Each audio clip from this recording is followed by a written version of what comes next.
I'm Derana, founder of Pathfinder, Mr. Milinda Moragoda, Chairman Bernard Gunatilaka, and Ambassador Rajamani, Your Excellencies, distinguished guests, and friends.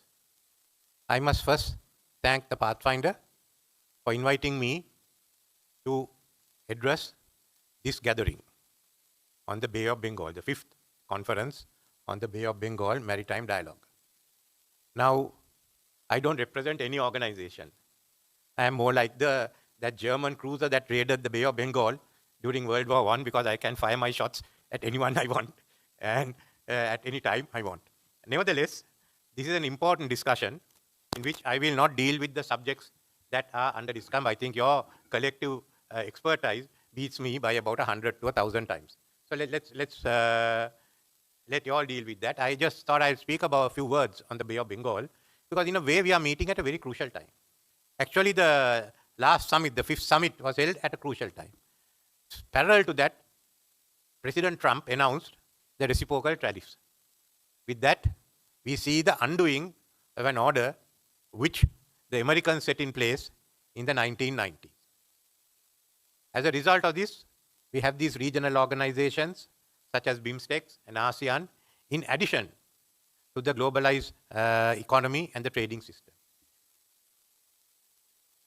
Whether we like it or not, President Trump has decided that there should be a change in the system. Globalization will not disappear, but it will get weakened. The question then, are we to replace it with regionalism? You could always see now, European Union is moving in that direction.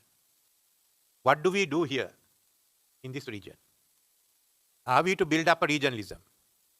Is it going to be BIMSTEC? Is it going to be ASEAN? Is it going to be BRI? I think regionalism also requires commonality. And that would come through the Bay of Bengal. Not merely the space that Bernard referred to as being the largest water body, something that stretches from the west coast of India to somewhere near Vietnam. After all, that was the old Bay of Bengal civilization. Remember, we were a center of global civilization, and our impact is equal or more than that of Mediterranean. No other water body has had that influence on civilizations. From the time the major religions of India was transmitted to that part of the world, from the time the major scripts of Sanskrit and Pali was also transmitted there, came around a civilization. Buddhism made a unique contribution because it removed the prohibition on sea transport. Once shipping and maritime governance, developments took place, the whole area was actually run or ruled not by any kingdom. Of course, Bernard in his Gunatilaka in his speech referred to one of the names for the Bay of Bengal being Vanga Sagare, which has connections to us because Prince Vijaya's father was a ruler of Vangadesh, and Kaundia also went from Vangadesh to Vietnam. But there were the big trading guilds which came in all the way, the Manigarams, the 500 guild of the, I call it the guild of 500 merchants and others who operated, whose main headquarters bases were in Nagapatnam, Vishakhapatnam, Mahabalipuram, and into Ayan, Mahantai, and Gokan, which was Trincomalee. They operated from here all the way to Canton. It's they who determine the civilization, the religions, and the order in that area till the coming of the Portuguese. Do you know that, now that we are on to maritime strategy, that the Cholas, in alliance with the Angkor Wat and the Khmer Kingdom, came across the bay and took over Srivijaya. Sri Lanka's king Parakram Bahu sailed across the bay again to Myanmar, to Ramana Desha. And then Prince Chandrabahu came from present-day Thailand. He came over to Sri Lanka with the armies and took the country over. So we've been crossing these waters long before, in 1945, the Normandy beachhead was established. We've been going in and out of it. But this is the trading system we created until it was replaced by the British East India Company and the Dutch East India Company. So now we are again looking at the Bay of Bengal. Should we look at the Bay of Bengal? I think we have to look at, my personal view, we have to go for regionalism and you have to build it around. Can we build a trade bloc? Can we lead to some trade integration? On one side, there's the BIMSTEC. On the other, there's ASEAN. But remember, ASEAN is also a part of RCEP. And countries like Myanmar and Thailand belong to both those. Then how are we going to build these trade agreements? Because at the same time the reciprocal tariffs were announced, we also had India having its negotiations with US, China having its negotiations with US, Japan having its negotiations with US, Korea having its negotiations with US, Sri Lanka, Bangladesh, Myanmar, Cambodia and Laos all will be informed by the Secretary of Treasury, Ludwig, what we are getting. So in a way, that is also diluting the trade arrangement, regional trade arrangements that we have. Now you can't move away. I think anyone who can get a break into the US market should do so, whether it be China or India or Japan or anyone else. But we should also have our agreements, and shouldn't BIMSTEC, for instance, take up the issues of Sri Lanka or Bangladesh or Myanmar, or ASEAN also to take up ones of Laos and Cambodia and many others who will get left behind, will be in the 100 that has to deal, will have to receive a letter from the Secretary of Commerce in USA or the STR, whoever it be. So this is one issue. Secondly is, how do we have trade integration? How do we move towards it? ASEAN and RCEP have been more successful than BIMSTEC. Are the BIMSTEC countries to negotiate as a bloc? Or will the BIMSTEC countries negotiate separately? Or like Sri Lanka did a few years back, even apply to join the RCEP. So those are issues that have to be, I cannot answer now, but that have to be addressed, certainly, when you are looking at trade. Why do I say it? If you look, as I said in Bangalore about 2 weeks back, if you look at our region, by 2050, India will be the second largest economy. Its GDP will grow from 3 trillion to 30 trillion. That's really the engine of growth. Indonesia most probably will be the fourth largest, if not the fifth. So in the Bay, you have the second largest economy globally GDP wise and the fourth largest economy. Then amongst the first 30 will be Bangladesh, Thailand, Malaysia and Vietnam. So look economically how strong we are going to be. Are we to utilize this? Are we to leverage this to look at a trading arrangement in the Bay of Bengal? This is one. Secondly, is trade, as we said of trade integration, there must also be connectivity. Now what is the connectivity? Already ASEAN, there is a leverage between RCEP, ASEAN and BRI, where you see Western China and the ASEAN area connectivity being developed. China's, Western China is now the eye for development, the focus for development.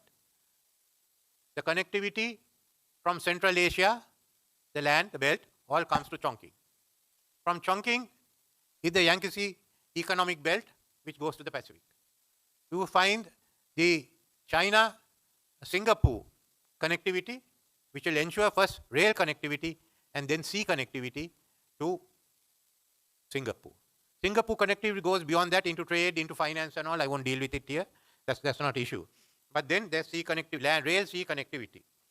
Then there is also China, Laos, Thailand connectivity, the high-speed railway that links then again Chongqing to Kunming. Chongqing comes in. And thirdly, you have the China-Myanmar economic corridor, which goes up to the port of Kaipu. So that gives access to the Bay of Bengal. So this is the connectivity that is taking place between RCEP and ASEAN, which will, I think, benefit our region also. I'm leaving aside the geopolitics of it. It's a game that can be played in many ways. But then to it are two other important connectivity. One is the India-Myanmar Thailand rail link, which means from India you can go to Bangkok, from Bangkok you can go to Chongqing or to Singapore. There is the Bangladesh-Myanmar rail links, their connectivity. So you are getting full connectivity, and then comes, of course, the land bridge, the one that will connect Rangoon on the Andaman Sea to Chumpon on the Gulf of Thailand. This is to be an alternative to the Malacca Straits.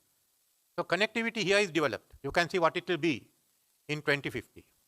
But on the other side of the Bay of Bengal, it is not so. We have a very lopsided pattern of connectivity. On the eastern side of the Bay of Bengal, going on to the western side of Gulf of Thailand, will be a well-developed system connected onto Western China. On the other hand, It's a question of connectivity on the western side of the Bay of Bengal. My own view, which I think we are looking at it, there has to be a Bangladesh, West Bengal, Bhutan, Nepal economic corridor. That's connectivity. But there's also the other side of it.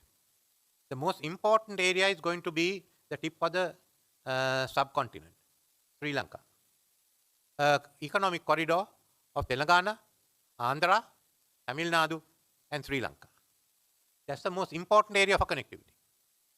Sri Lanka's ports linked to this part of the landmass, the southern part of the Indian subcontinent, which is developing fast. Today, I think your total combined GDP is about 700 million US, maybe something more. They are looking at about 5 trillion to 6 trillion in 2050. It also offers Sri Lanka a chance of getting out of depending to fall back on apparel economy. We have to look outside, and a regional logistics center is the best. But that requires first a land bridge.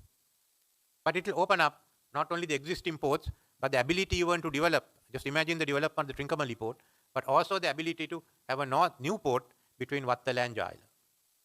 There's so much. If you look at, which comes to the next point, I think, which has to be addressed sometime, the whole issue of connectivity. If our economies are going to expand 5 to 10%, how many more containers are going to come? Then look at what is going to take place in the Makaran coast, on East Africa. Suez Canal can't handle it. So what are the other connectivity projects? One is through Chongqing, one is through, another through Gouda, one is through Chabad, another one maybe is the one through Middle East, and they have the talk of one through Dar es Salaam to Angola. So this is a different issue, but I think we've got in that context. But these are ones that we have to discuss further. And when I've talked of the land bridge, this is my view, and what the last government has said. I must say this is not the view of the present government. They have a different view. But nevertheless, I think both land bridge proposals require exhaustive discussions, both environmentally, economically, commercially, culturally, and politically. This has to take exhaustive discussion before a final decision is taken, whether it is viable or not, whether to go ahead or not. But it is a new Bay of Bengal that is emerging. And I just thought I'll address you on this, because your maritime dialogue must look at the future and how fast can it go. Part of it is falling into place whether we like it or not. Are we going to build on it, or are we going to let it develop separately? So I don't want to take any more of your time, but like that German raid I have done enough of firing around, and now I have the option of taking my seat. Thank you.